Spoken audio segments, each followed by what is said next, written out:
These methods can help answer key questions about the role of the pseudokinase mixed lineage kinase domain-like, or MLKL, in necroptosis, such as membrane translocation and permeabilization and lipid binding.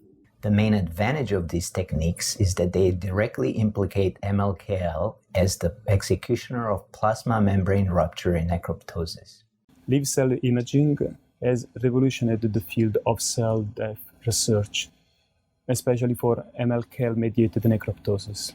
Nuclear magnetic resonance is a powerful technique for monitoring lipid binding to proteins, as demonstrated here for MLKL.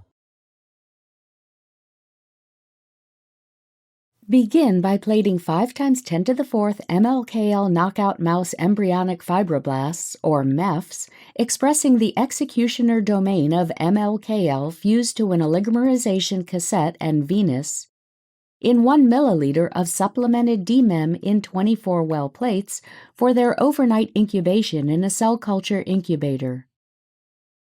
The next morning, treat the cells with doxycycline for 12 hours to induce expression of the transgene, followed by the addition of standard DMEM supplemented with FK506 binding protein dimerizer and membrane impermeable green fluorescent dye to induce necroptosis.